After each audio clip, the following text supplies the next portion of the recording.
Now this is the final one, and it's a final image, and I referred to something like this, to something like it earlier when we talked about karstified bedrock in South Africa. Well, this is an example from the Permian Basin. It's from multi-client product, and it's from West Texas.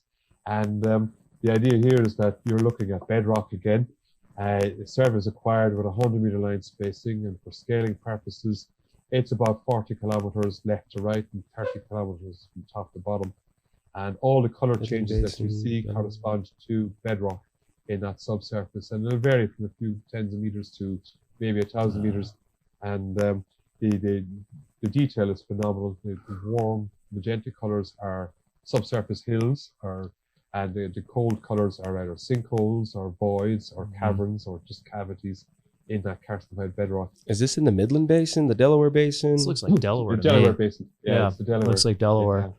I mean, so you get all these sinkhole development and the like, and there's a number of papers being generated and produced on that. And we'll see them at the SCG and others again going forward from there. This looks like West Loving, maybe. Reeves? It is.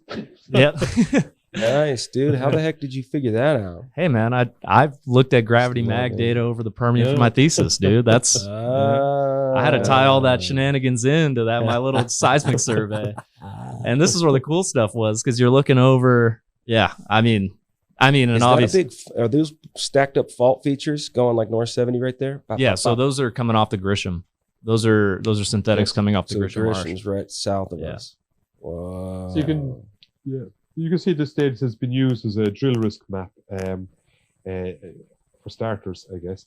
And the idea is that you want to locate your well pad in an area where you're not going to have drill into a void, right. And then you locate it, and you can, so this will help you to locate where that well pad should be, so that you locate on top of a pink anomaly rather than a blue anomaly. It's picking up structure too. I mean, there's so many things about this. Yeah.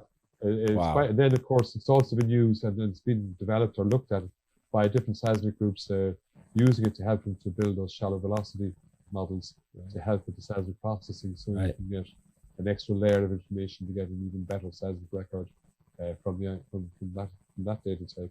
Fantastic. So here you just get a depth density change, and then you can predict the velocity from there. Right. That's lights out, especially for operators in the Permian now that are rigged down.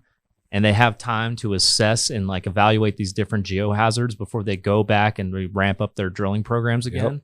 I think this time is invaluable, right? When if you have this gravity data, if you don't get it, so you don't freaking lose another rig when you're doing these tight spacings, or you're just poking holes as fast as you can. So that's right. De-risk it and then go back in and drill safely. Absolutely. Yes, that's what it's about. Yeah. So that's they're the examples that I have to show, and there's the end of the slides that I have. Man, I want to applaud. Yeah, I want to applaud this. This was Skippo did it. He did it. I'm doing it. This is it. Come on, ladies and gentlemen. Cole Murphy. That presentation was, for me, it was. I developed a lot in my understanding of the geophysical world, and then I loved also that you guys are integrating with. You would call it competition, maybe internally with geophysicists, a GravMag company and a 3D seismic company, but no, you guys are showing that the integration of the two. Mm-hmm. You have a like-minded professional set that's doing two different things, but they get it and they're integrating. Yeah, they're integrating, and we work well with other companies and to get the best value from the data sets that we have, in order to move projects forward for our clients. So speaking of, I was going to say, just from that gravity magnetic on that exploration to that 3D seismic exploitation, right? Yeah. That transition is as seamless as it can be, is the most important thing. That's right.